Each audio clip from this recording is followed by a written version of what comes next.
రేణుక ఎల్లమ్మ తల్లి పూజ చాలా చక్కగా జరిగింది. చూడండి, పూజకైతే వచ్చానండి ఇక్కడికి, కానీ వీళ్ళు నాకు ఏమీ పెట్టలేదు. కానీ ఆకలిస్తుంది కదా, నేనే కాఫీ ప్యాకెట్స్ తెచ్చుకున్నా. చూడండి, నేనే చేసుకుంటున్నా కావాలి. పాలు కూడా గ్యాస్ అయిపోతుంది అంటే నేను వచ్చేలోపే బంద్ చేసిందండి. నాకు నచ్చదు ఇట్లా, నేను చేసుకునే వరకు పాలు మరుగుతూ ఉండాలి. ఏం చేస్తామండి? ఓ ఆటోమేటిక్ అండి వీళ్ళన్నీ, మా ఇంట్లో లేవండి అంత ఆటోమేటిక్స్. మీరు మధ్య మధ్యలో ఫోన్లో పెట్టండి. అమ్మో, చక్కెర ఇంత తింటే మనకు షుగర్ వస్తుందండి, మనం కొంచెమే వేసుకోవాలి. స్పూన్ లేదా? వీళ్ళన్నీ అందుబాటులో పెట్టుకోవట్లేదండి మాలాగా. కొంచెం అలా వేసుకొని కాఫీ పొడి ఇలా వేసి ఏం చేస్తాం, వాళ్ళు ప్రిపేర్ చిట్టి తలకాయ అవపడుతుంది. కాఫీ తాగి వెళ్ళి పూజ చేద్దాం. మళ్ళీ నాకు ఎక్కడ దిష్టి తగులుతుందో అని చెప్పని ఒక ప్యాకెట్ ఎక్కువ తెచ్చా. సాయంత్రం మీరు చేసుకొని తాగండి, దిష్టి తగలకుండా. నాకు ఇలా చేసి పాలది మీగడ వస్తే ఇష్టం ఉండదు నాకు, జల్లడ కావాలి. ఇలా వేసుకుని ఇలా చేసుకుని, యాక్చువల్లీ నేను చాలాసేపు బీట్ చేస్తా ఇంట్లో, బట్ మనకు టైం లేదు కదా. అయ్యో, మీరు మనసులో పూజకు వచ్చి మళ్ళీ ఇవన్నీ చేసుకుంటుంది అనుకుంటారని.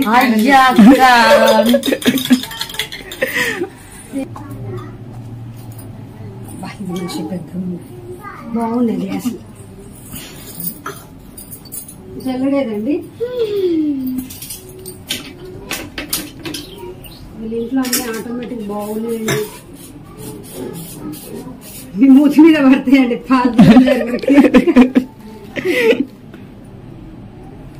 నా చేయి కూడా అనుకుతుంది, ఎందుకంటే పొద్దున్న ఏం తినలేదు. ఈరోజు మోహిని ఏకాదశి, ఇంట్లో పూజ చేసుకొని చక్కగా ఇక్కడికి వచ్చేసినాం అన్నమాట. తదుపరి అలా వేస్ట్ కాయొద్దండి అస్సలు. చాలా మంది ఏదైనా ప్రిపేర్ చేస్తే వీడియోల ముందు స్టైల్ కోసం వేస్ట్ చేస్తూ ఉంటారు. నేను అట్లా వేస్ట్ చేయనండి. ఓయమ్మనే, ఈ గ్లాస్ ప్రాపర్ గా లేదా? మీరు అట్లా చూడకండి ప్లీజ్. కీర్తిక మూతి మీద పడుతుంది అది.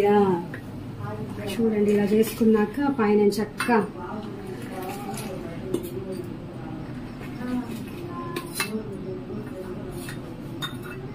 ఒకటి డ్రాప్ ఇస్తున్నాను నీకు. చూడు చూపి. ఇగో ఇదేమో మా తమ్ముడు అజయ్ కండి, దేవుడు వస్తాడు కదా, ఇదో కొంచెం ఇది నాకు అమ్మరిదా. నేనే ప్రిపేర్ చేసుకున్నా కాఫీ.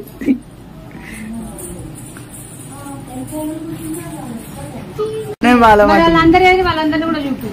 నేనే సెల్ఫ్ గా కాఫీ చేసుకుంటున్నా. భక్తులకు చాలా భక్తి ప్రేమ తగ్గిపోయింది అండి. ఇట్లాంటివి